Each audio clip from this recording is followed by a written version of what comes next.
Buenas tardes. Buenas tardes. Bueno, buenas, estimadísimos. Eh, bueno, eh, bueno, ya solamente nos falta esta semana, ¿verdad? Ya estamos como quien dice, ya en las últimas. Miren cómo pasa el tiempo, ¿verdad? Y cómo, de alguna manera, ¿verdad? Pues esto ha venido a cambiar, como quien dice, todo el panorama.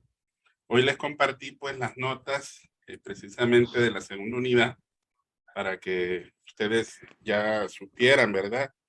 Cualquier duda, recuerden, me han estado escribiendo algunos a mi WhatsApp personal, ¿verdad? Por cualquier aclaración, por cualquier cosita que tenemos pendientes, ¿verdad? Fíjense que quiero mostrarles algo que yo creo que les va a interesar mucho y que creo pues que es de conocimiento para ustedes también. Permítanme, solo estoy esperando que pueda cargar el WhatsApp aquí en mi computadora, porque es el acuerdo de consejo universitario que tiene que ver con todos nosotros. Se lo voy a compartir ahorita para que solamente voy a leerles así la parte dispositiva. Este acuerdo, estimadísimos, es un acuerdo de consejo universitario. Recuerden que el Consejo Universitario es la máxima autoridad de la Universidad Nacional Autónoma de Honduras, entonces es la que toma las decisiones a nivel de toda la universidad. Entonces, esta parte que los considerandos precisamente lo que plantean es todas las situaciones que se han venido dando con respecto al manejo, ¿verdad? De lo que es la pandemia, etcétera, etcétera, ¿verdad? Y refiriéndose a lo que es el tercer periodo, ¿verdad? Durante lo que es el tercer periodo y lo que se había venido dando, por decir así, en cuanto a lo que es el manejo de la pandemia a nivel de salud también. Entonces, miren que en la parte dispositiva, que es el por tanto ya, que inicia a partir de acá, miren cómo dice, acuerda primero, dice, la letra A, continuar las actividades académicas en formato semipresencial en el tercer periodo académico. Tercer periodo 2022. Creo que ustedes ya habían escuchado un poco con respecto a esto, que ya venía preveyéndose, ¿verdad? Por la situación que se está presentando, ¿verdad? Actualmente dentro de lo que es la universidad propiamente dicha. Entonces, para lo cual las autoridades académicas en cada instancia conocen los lineamientos en relación a los días de actividad presencial que deben de programar para atender consultas de los estudiantes. Miren, yo sé que muchos de ustedes, y si ustedes vieron, pues el formato que se estaba dando ahorita, pues era estrictamente de manera tecnológico, ¿verdad? Y hemos llevado a cabo, ¿verdad? El mismo a través de las videoconferencias y con la excepción de las clases prácticas que había y que hay precisamente en la Facultad de Derecho. Pero no se les vaya a extrañar, y yo se los comento para todos aquellos estudiantes que de repente están en sus lugares, que posiblemente ya a partir del tercer periodo, pues ya va a ser más exigente en el sentido de que haya actividades presenciales, ¿verdad? Lo que está diciendo aquí el acuerdo es que va a ser como quien dice semipresencial. O sea que en otras palabras, estas videoconferencias que de repente si fueran en el siguiente periodo, vendrían a sustituir lo que es la parte presencial. Siempre se va a desarrollar usando la plataforma, con la excepción es que las preguntas y las dudas posiblemente se van a dar estrictamente de manera presencial, ¿verdad? Entonces, para que se vayan preparando para el tercer periodo. Por ejemplo, aquí les dice Bueno, el B no dice tanto. Aquí el C sí tiene que ver. Miren, cada unidad académica previo al inicio del tercer periodo debe definir a lo interno qué asignaturas puede adicionar en formato presencial a las ya existentes, considerando la imposibilidad de su continuación en formato virtual. Miren qué plantea en cuanto a las asignaturas generalmente de formación general, que son todas estas, ¿verdad? Que aparece aquí. Por tener en forma permanente matrícula masiva y estar diseñadas en formato virtual, se continuará impartiendo en este formato. Sin embargo, las jefaturas de departamento deberán programarlas por lo menos 2 días a la semana con docentes que impartan asincrónicamente, sus asignaturas desde las facultades y o departamentos académicos, atendiendo consultas presenciales a sus estudiantes bajo la supervisión de la jefatura del departamento y la Secretaría de Desarrollo de Personas. Entonces, estimadísimos, vayan tomando nota y hay que irse preparando, ¿verdad? Entonces, es muy importante, pues yo esto se lo voy a pasar, se lo voy a compartir al chat para que ustedes lo lean con más tranquilidad, pero sí era importante que de repente, pues, ustedes lo revisaran, por lo menos en lo que es la parte más importante, ¿verdad? Y también como para ya irse preparando para este tercer periodo académico, ¿verdad? Bueno, hoy sí, vamos a entrar en materia, ya nos falta poco.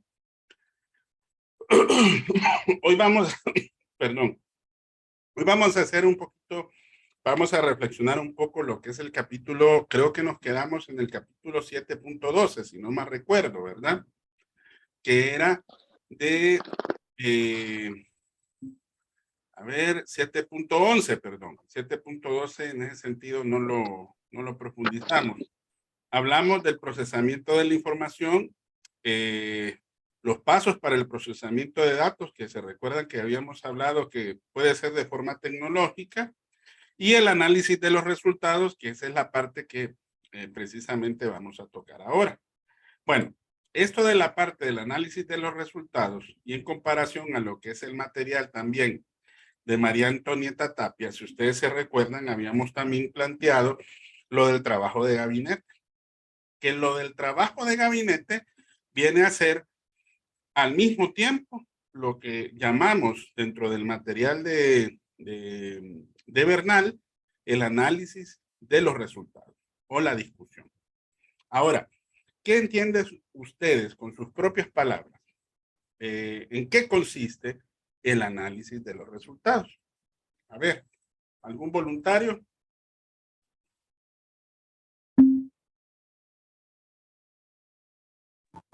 Buenas tardes. Dígame, mayor. Considero que el análisis de datos sería como ya sería como la parte final de toda la investigación, sería la interpretación de todo lo que se ha encontrado con respecto a lo que se está investigando. Sí, así es. Ahí usted va a interpretar, ¿verdad? Todos aquellos hallazgos que se encontró con respecto a lo que es el problema de investigación. ¿Se acuerdan ustedes que en un comienzo, varios de los que hicieron la actividad número 1, 2 y 3 de la unidad anterior, habían hablado si había que responder las preguntas, si había que revisar los objetivos y ya, como quien dice, pues ponerlos en práctica. Si ustedes se fijan, cuando entramos a la etapa anterior, que es el trabajo de campo, en ese momento es que le damos respuesta a cada uno de esos aspectos que hicimos en el planteamiento del problema, ¿verdad? Ahora, aquí ya encontramos los resultados. Aquí es cuando ya interpretamos precisamente todos esos elementos a la luz de lo que planteamos. ¿Qué quiere decir? Vemos los objetivos propuestos, si se lograron, vemos las preguntas de investigación que se contestaron aquí, entonces, las hipótesis formuladas, las teorías, los presupuestos planteados en el marco teórico Y todo eso para poder evaluar o confirmar lo que se estaba planteando dentro de dicha investigación, basado en la guía de investigación de que ustedes se han elaborado a partir de la definición del tema, ¿verdad? En ese sentido, es así como hacemos en esta etapa el análisis y discusión de los resultados. Ahora, en el material de apuntes hay una parte que se llama trabajo de gabinete. Pregunta de examen. ¿Qué es el trabajo de gabinete? A ver.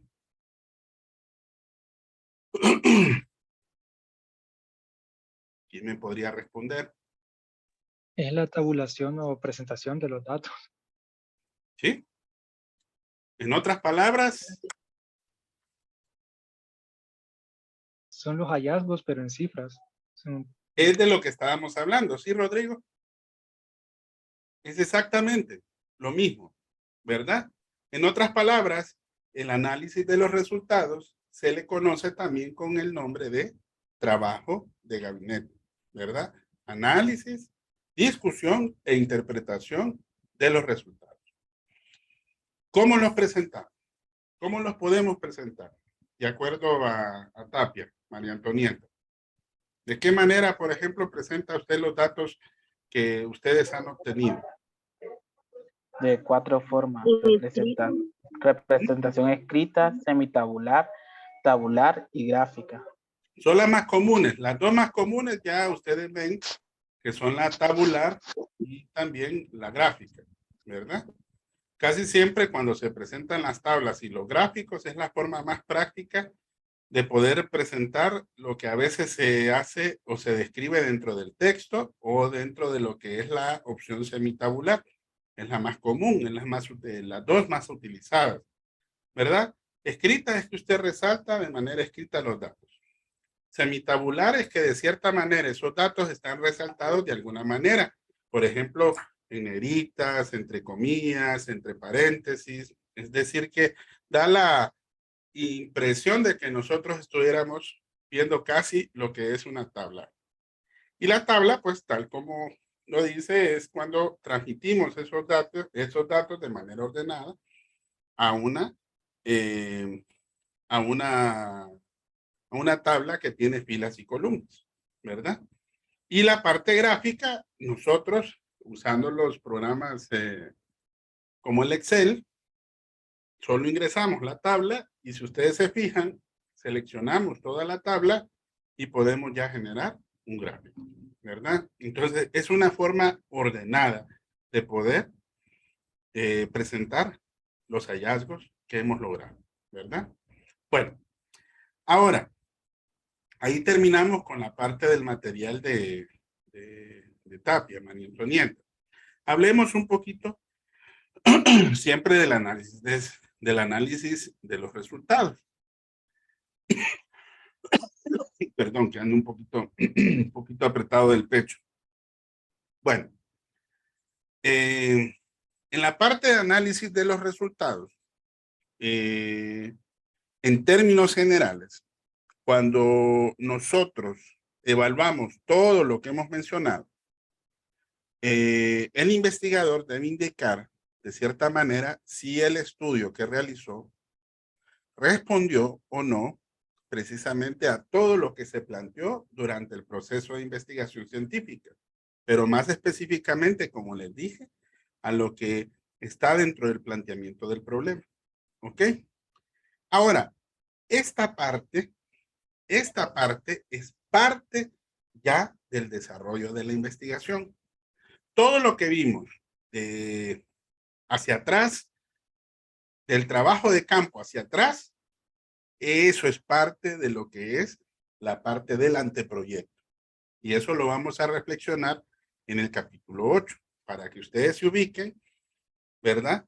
Que a partir del trabajo que hicimos de campo, es en ese momento del desarrollo ya de la investigación que tomamos todo eso que va a ser parte del informe final. Pero el documento del anteproyecto lo que va a contener específicamente es todo de lo que se hizo de allí hacia atrás, ¿verdad? plantear el problema, definir el tema, hacer las preguntas, objetivos, hipótesis, marco teórico, diseño, metodología, instrumentos, técnicas, etcétera, etcétera, etcétera. Todo eso, hasta ese momento, es parte del documento del anteproyecto, ¿verdad? Entonces, todo eso es parte del documento del anteproyecto. Para que tengamos cierta idea, ¿qué es lo que contiene? Eso es lo que sigue precisamente en el siguiente capítulo. Porque recuerden que en el capítulo 7.13 hablamos del cronograma de las actividades, hablamos del presupuesto de inversión y hablamos de la bibliografía. Eso es parte del documento también del anteproyecto, ¿verdad? Entonces, creo que en la página 220 o más adelante, creo que en la 221, ustedes van a ver ahí un pequeño diagrama en donde precisamente se empieza con el tema y se llega a redactar el documento del anteproyecto. Ahora hablemos del cronograma de actividades.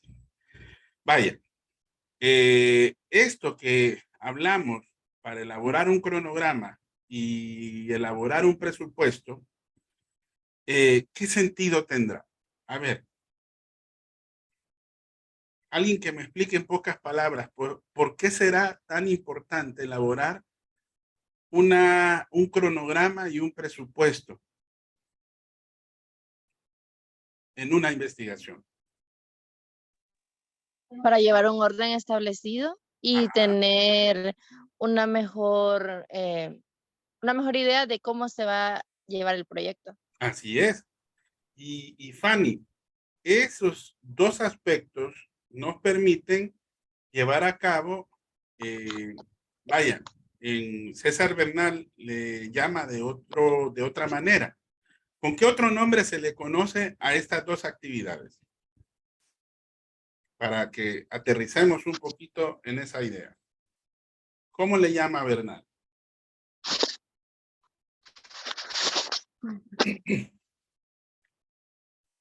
A ver, está en la página.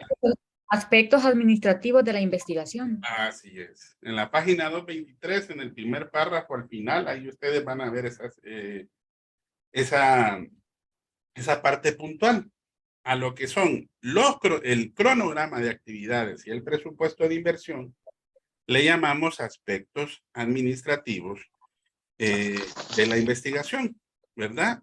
Todo eso nos ayuda precisamente a preparar el camino para más adelante hacer el desarrollo de la investigación, porque ojo, recuerden que esto nos prepara para ver ciertas partes dentro de lo que es la misma definición de la definición del planteamiento del problema de investigación, que es, por ejemplo, lo de los recursos disponibles. ¿Se recuerdan, verdad? Que es uno de los criterios y es uno de los pasos para plantear el problema de investigación.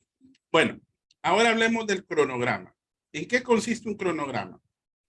A ver, vamos a preguntar a alguien específico. A ver, a Suri. ¿Qué es un cronograma de actividades? ¿O en qué consiste?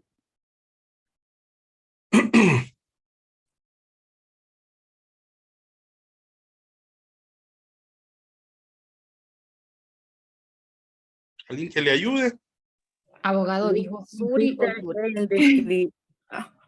Consiste en describir y programar las actividades requeridas Ajá, sí, para exactamente. desarrollar la investigación que se va a realizar según la secuencia y su respectiva demanda de tiempo. Exacto. Usted va a definir ahí las actividades que usted va a realizar desde que comienza precisamente la investigación. Desde el primer día que usted empieza pues a definir varios de los criterios dentro de lo que va a desarrollar precisamente la investigación. Ahora, a ver si alguien leyó un poquito más allá. ¿Cuáles son los dos tipos de cronogramas que de acuerdo a Bernal se proponen, ¿verdad?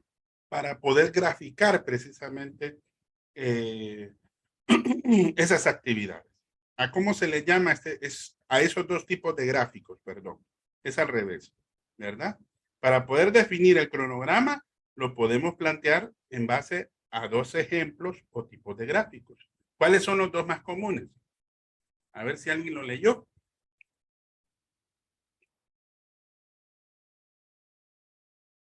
Si no me equivoco, son las gráficas de Gantt para los proyectos, cronogramas de proyectos sencillos, Ujú. y para los de mayor complejidad ya son diagramas de redes. Y ahí Exactamente. menciona distintos. Sí, exactamente. Y entre los de redes más conocidos, recuerde que está el de PERT y el CPM, ¿verdad? Que son los que generalmente se utilizan dentro de este tipo de diagramas. El más reconocido, y eso hasta lo hemos elaborado de manera más, hasta manual, es el de Gantt, que es el ejemplo que aparece precisamente allí en la página 224, para que ustedes se tengan una idea. Se los voy a mostrar ahorita en base a lo que tenemos del material. Fíjense, si se fijan el cronograma de actividades, que en este caso es en una gráfica de Gantt, aquí se comienza desde las primeras actividades y se establece una duración en tiempo. La duración usted lo puede disponer, por ejemplo, en días, puede disponerlo en meses. Ahora, no se recomienda hacerlo más largo de un año, porque recuerden que una investigación tiene que ser, tiene que estar actualizada. Bueno, si ustedes se recuerdan, cuando se solicita recoger información para una revisión bibliográfica, se recomienda que dicha revisión sea reciente. A veces tenemos la mala costumbre que cuando no encontramos información, nos vamos a documentos que son, vaya, que tienen, por ejemplo, hasta 20 años de antigüedad. Y no es muy recomendable porque hay muchos de esos conocimientos que ya están obsoletos. Recuerden que en el primer día de clase les dije, lo que de repente en esta década sirve ya para la subsiguiente década, posiblemente de ese 100%, ya el 30% ya está totalmente obsoleto, ¿verdad? Entonces es necesario a veces establecer pues una meta que puede hacer a un corto o mediano plazo, pero ojo, una investigación no es algo como muy sencillo, ¿verdad? Lleva su tiempo. Y hay investigaciones que pueden durar hasta más de un año, ¿verdad? En el caso que tenemos ahí en el ejemplo, si se fijan, la duración se establece en meses. Y es claro al decir a partir de qué día inicia, ¿verdad? La actividad para desarrollar la investigación. Si se fijan, claro, ahí es bien escueto y bien sencillo, porque disponen tal vez de 1, 2, 3, 4, 5, 6, 7, 8 actividades. Pero se pueden disponer de otras como para hacerlo un poco más complejo y un poco más específico también.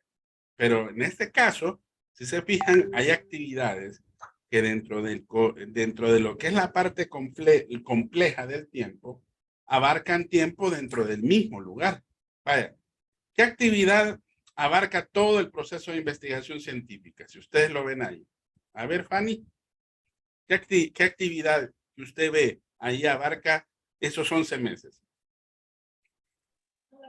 El desarrollo del marco teórico. Así es, porque recuerde que el marco teórico, dentro de las investigaciones cuantitativas, desde el primer día comenzamos y hasta el día en que estamos desarrollando el informe, hasta la parte final, se puede estar confeccionando y se puede estar ya desarrollando lo que de manera más completa la perspectiva teórica o el marco teórico. Y miren, por ejemplo, solo la primera propuesta es en el primer mes, que es generalmente cuando se prepara el documento del anteproyecto. Miren, por ejemplo, la presentación del proyecto a la población que va a ser a la que se le va a investigar. Es en los subsiguientes 3 meses. ¿Mm? Si decimos que comenzamos en agosto, posiblemente sea en octubre, septiembre, octubre y noviembre. Ya la revisión y el ajuste de los instrumentos, que en este caso va a utilizar una encuesta, es en los primeros 3 meses. Si se fija, utiliza 2 meses, el segundo y tercero. Ya la recolección del trabajo de campo, que es donde va a recolectar la información, fíjense, que inicia una vez ajustado el instrumento que va a aplicar. En este caso, miren, es a partir del cuarto mes. Cuando usted empieza a procesar la información, si se fija, es adentro de lo que es el trabajo de campo. ¿Por qué? Porque recuerde que hay datos que se van logrando conforme va pasando el tiempo. No es que usted va a terminarlo todo y de repente no va a ir procesando la información. Ya puede ir avanzando. En otras palabras, puede utilizar algunos programas informáticos para que por etapas usted ya vaya ingresando lo que es la información. Y fíjense, ya las dos etapas finales, el análisis de los resultados y lo que es el informe, ya es en los últimos dos, ¿verdad? Que es donde de repente puede conllevar, a veces puede conllevar más tiempo, ¿verdad? Por ejemplo, yo me recuerdo de una investigación que realizamos precisamente ahí en la universidad, nos llevó casi aproximadamente unos 6 meses poder terminar el informe y el análisis de los resultados. Bueno, ahora miremos aquí lo que es la siguiente etapa. Permítanme. Ya les dejé de compartir. Hablemos del presupuesto de inversión. ¿Qué es un presupuesto de inversión? A ver, Denis. ¿Qué es un presupuesto?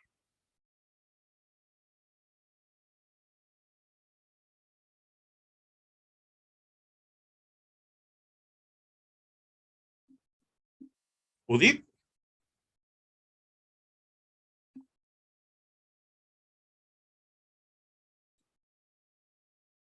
¿Qué es un presupuesto? Con sus propias palabras lo pueden decir, no hay problema.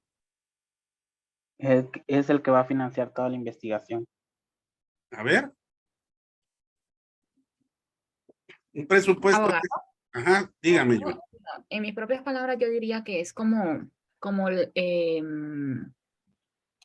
la planificación económica, porque debemos tomar en cuenta cuántos recursos tenemos disponibles y en qué los vamos a invertir a lo largo de la investigación. Si se fija, Yuri, en la parte informativa se preocupa más en demostrar con qué se va a contar. Ok, por eso es como una planificación. Primero ver cuánto necesitamos, de dónde vamos a conseguir esos recursos, pero la totalidad de recursos pienso yo que se calcula una vez que se ha definido las actividades que vamos a desarrollar y cuánto vamos a gastar en cada una de ellas. Porque involucra tanto lo que se va a invertir en recursos humanos, si es que se necesita, como a veces que se necesitan encuestadores, por ejemplo, como también si se necesita transporte, si se necesita equipo informático, dependiendo del tipo de investigación que están haciendo en ese momento. Si quien está haciendo la investigación es una persona nueva en ese tipo de investigación, porque también en un presupuesto, si bien es cierto, se necesitan recursos nuevos, también se pueden tomar en cuenta algunos con los que ya se ha contado antes, pero sí todo eso hay que plantearlo. Así es. Recuerden el cuarto paso de plantear el problema de investigación. Dice la capacidad de tener los recursos disponibles. O sea, en otras palabras, tenemos que ya tener un compromiso y una disponibilidad de recursos financieros para desarrollar la investigación. ¿De qué nos sirve de repente preparar, digamos, el documento del anteproyecto si no tenemos la manera ni la forma de poder desarrollar la investigación? Vamos a quedar en nada, ¿verdad? Y es un elemento muy importante. Para elaborar un presupuesto, si ustedes se fijan, generalmente, así como lo mencionó Yuri, mencionó algunos rubros. Si se fijan, el presupuesto que ahí les aparece es en base a lo que usted obtiene, a lo que usted tiene. Por eso se llama presupuesto de inversión. ¿Por qué? Porque en base a los recursos, que pueden ser recursos internos, que son los propios, o pueden ser, digamos, otros recursos, o digamos, recursos externos, que pueden ser, por ejemplo, de alguna organización. Aquí, por ejemplo, se puede dar también de que puede ser recursos que se obtienen, por ejemplo, fuera del país. En todo caso. Y usted ahí va a disponer en dicho presupuesto que es de igual manera, de manera gráfica, usted tiene que ahí establecer los diferentes rubros sobre los cuales se va a reflejar ese presupuesto de inversión. Yuri mencionó algunos, por ejemplo, el equipo. ¿Qué otras cosas es bueno establecer como parte del presupuesto de inversión, además del equipo? Los honorarios de los Transporte. participantes. Ajá, transporte, alimentación, si por ejemplo van a viajar fuera, Sí. hospedaje, Los materiales que se van materiales. Material bibliográfico, Ajá. material de laboratorio y papelería. Así es, ¿verdad? Todo eso. Y ojo, hay que tener, nosotros normalmente aquí en nuestro país, a diferencia del texto que ahí se demuestra de este señor colombiano, es la llamada caja chica. Un pequeño, vaya, una pequeña disponibilidad para poder tener de diferentes imprevistos que se pueden dar, ¿verdad? Que tal vez de alguna forma pueden afectar el desarrollo de la investigación. Bueno, en el diagrama, en el gráfico que ahí se les presenta para poder presentar un presupuesto, ahí se hace un detalle del presupuesto total y ojo, pone los recursos, pero al mismo tiempo define los rubros y es decir, que hace un presupuesto. Recuerden que un presupuesto es eso, es un supuesto, hasta que ya de repente usted realmente ejecuta el gasto. En este caso, vaya, por ejemplo, los honorarios generalmente muy difícilmente van a cambiar. ¿Por qué? Porque se hace mediante una contratación que puede ser de manera verbal, lo mejor es hacerlo de manera escrita. Vaya, dentro del equipo investigador de repente necesita peritos, investigadores, entonces va a ser necesario contratarlo. Entonces con ellos se establece y se elabora un contrato. Y dentro del contrato se dispone cuál va a ser el valor total del contrato. Entonces, por eso de ahí usted ya va a poder definir cuál va a ser la totalidad de los recursos y de dónde los va a sacar. Por eso, si ustedes se fijan, el presupuesto de inversión que ahí se propone es un presupuesto total que le está diciendo que va a sacar de repente de recursos propios X cantidad para pagar esos honorarios o de repente de otras instituciones que tal vez lo están financiando y va a ser un total dentro de lo que usted va a establecer. Ya dentro de los otros tipos de recursos de repente puede variar, ¿verdad? Vaya, la papelería, los viajes, los viáticos, como normalmente decimos. El trabajo de campo que se realiza, ¿verdad? La alimentación, como bien lo mencionó Yuri también. Y otros gastos, ¿verdad? Que pueden estar dentro de la misma, dentro del mismo presupuesto de inversión. Bueno, entonces esos son aspectos administrativos, recuerden. Finalmente tenemos aquí la bibliografía. Recuerden que esto que estamos preparando aquí es lo que viene en el siguiente capítulo, que es la redacción y entrega del informe, pero de el anteproyecto, ¿ok? Del anteproyecto. Usted debe de tener muy claro que son dos partes. La primera parte es todo lo que usted prepara para poder desarrollar la segunda parte, que en este caso es el desarrollo de la investigación. Todo lo que conlleva el anteproyecto se establece a partir de este momento. Ahí usted va a tener que de repente preparar cierta bibliografía. Y ojo, esa bibliografía, pues así como lo hemos hecho durante toda esta unidad, tiene que estar referenciada conforme a ciertas normas. Ojo, las fuentes documentales, casi siempre quien las establece, y que de repente es importante saberlo de antemano, es la institución que de repente está financiando el proceso de investigación, o que de repente sobre la cual usted está tratando de obtener, por ejemplo, un título de pregrado o de grado. Entonces le da las pautas. Entonces, en base a esas pautas, usted prepara la bibliografía. Pero casi siempre esa bibliografía es en base a ciertas normativas. En el caso nuestro, las normas que más utilizamos son las AP. Pero ustedes han visto que dentro del material de discusión de la clase también se mencionan otras. ¿Qué otras ahí se mencionan?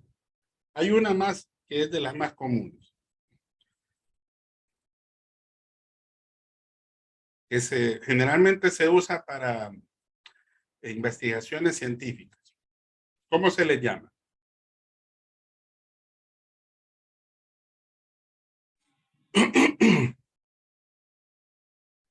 Manuales de estilo, abogado. Sí, Manual de Estilo de Publicaciones Científicas de Chicago. Esa es la otra norma que precisamente ahí se les menciona, ¿verdad? Manual de Estilo de Publicaciones Científicas de Chicago. También están las de Ohio State, que son otro tipo de manuales. Y está la de Publicaciones APA, que es la que normalmente nosotros utilizamos, ¿verdad? Entonces, recuerde que esto siempre va de forma ordenada y requiere de un cierto número de referencias bibliográficas, conforme a las fuentes documentales que usted recurrió, ¿verdad? Recuerde que cuando ya prepara lo que es el marco teórico, entonces ya hablamos de 3 tipos de fuentes documentales que ya habíamos planteado anteriormente, ¿verdad? A diferencia ya del trabajo de campo. Bueno, ahora vamos a la redacción y a la entrega del informe, que es el capítulo 7.15. Recuerden, vuelvo y les repito, ya cuando hizo todo lo que es el proyecto de investigación y el desarrollo de la investigación, entonces pasa a la redacción y entrega del informe final.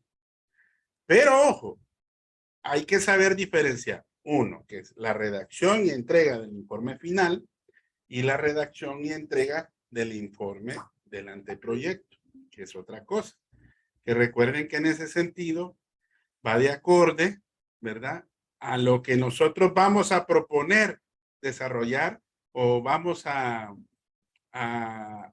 establecer, digamos, a X institución, ya sea porque usted está queriendo obtener un título de licenciatura, por ejemplo, o en base a una investigación, o un título de maestría, o un título de doctorado.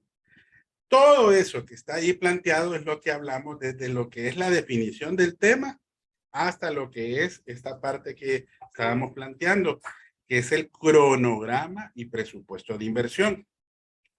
Ya la primera etapa, que es precisamente del desarrollo de la investigación, es ya definir la población y la muestra precisamente que se va a estudiar. A partir de ahí ya empezamos a desarrollar precisamente la investigación, ¿verdad? Que para que tengamos, como quien dice, una muy buena diferenciación. Bueno, y por último tenemos las conclusiones, que recuerden que en esa parte, hablando desde el punto de vista del anteproyecto, son preliminares, pero desde el punto de vista del informe final, ya es lo que va a generar las recomendaciones, porque van conclusiones y van recomendaciones, ¿verdad? En ese sentido. Y todo eso en base a lo que planteamos al inicio, ¿verdad? Que ahí lo dicen muy bien. Dentro de los componentes del anteproyecto, vienen las 3 mismas partes que tiene también el documento final, que son los preliminares, el texto o cuerpo de contenido o del anteproyecto y los complementarios. ¿Qué contienen los preliminares? En examen generalmente yo les voy a preguntar qué es lo que contiene cada una de estas partes. ¿Qué contienen los preliminares? A ver, del anteproyecto.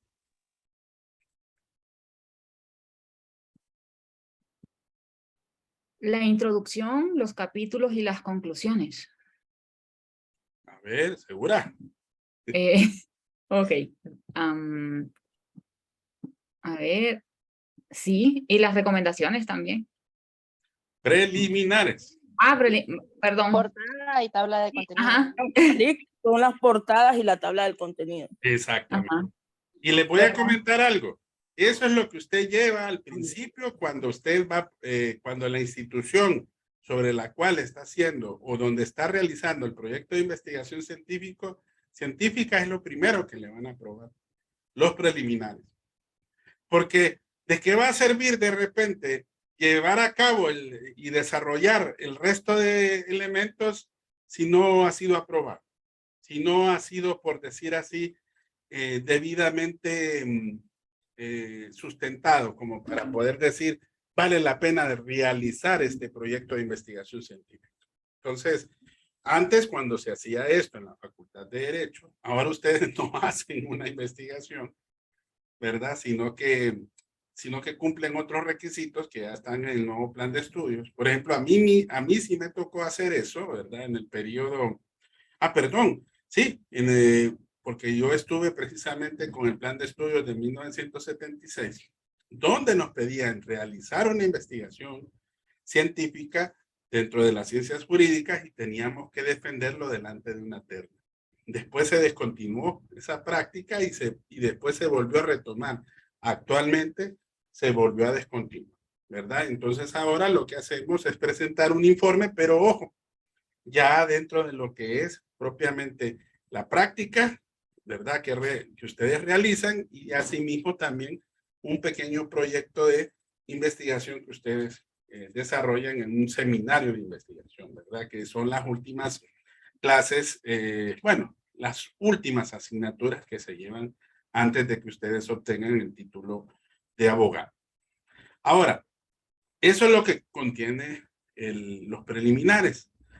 Ya el cuerpo del anteproyecto, ¿qué contiene? Ahora sí es lo que yo dije ahora. Exactamente. Título. La introducción, los capítulos, las conclusiones y las recomendaciones. El marco de referencia, pero ojo, es un marco de referencia preliminar. Porque recuerde que todo eso se está recolectando hasta el final, ¿verdad? Todo lo que hicimos en el planteamiento del problema, todo eso tiene que ir. Tiene que usted ahí también haber definido, perdón, haber definido el diseño de la investigación que va a plantear y el tipo de investigación.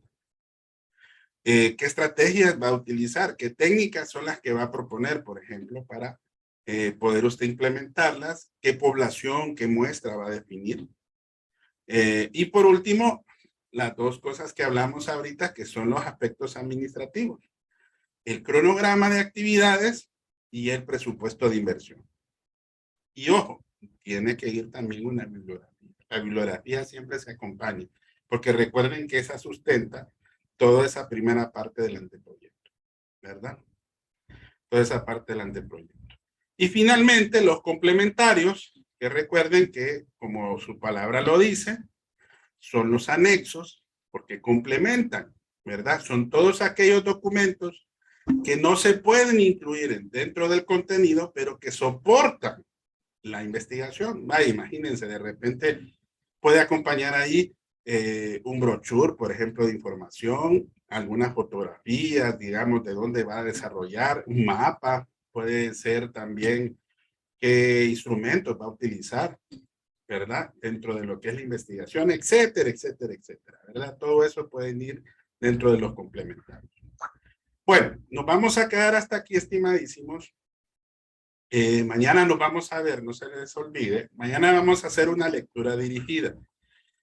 Siempre les voy a preguntar, pero lo vamos a hacer un poquito más puntual, porque quiero que aterricemos precisamente en esta parte del desarrollo de la investigación, porque aquí ya vamos a finalizar lo que es la parte del contenido y finalmente vamos a ver cómo es que se prepara el informe final, ¿verdad? Que ya, recuerden, informe del anteproyecto, aquí el informe final de la investigación, que ahí vamos a ver dos tipos de formato.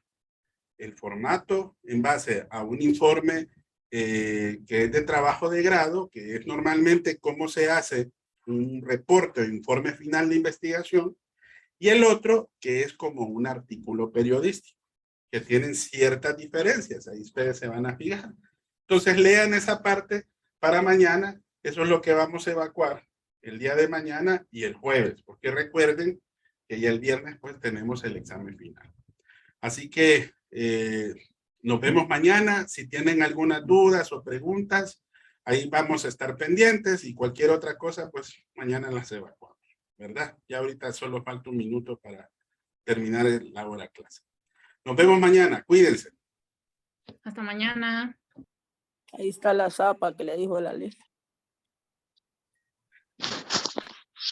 Bueno, Hasta mañana. hasta luego. Hasta mañana. Bye.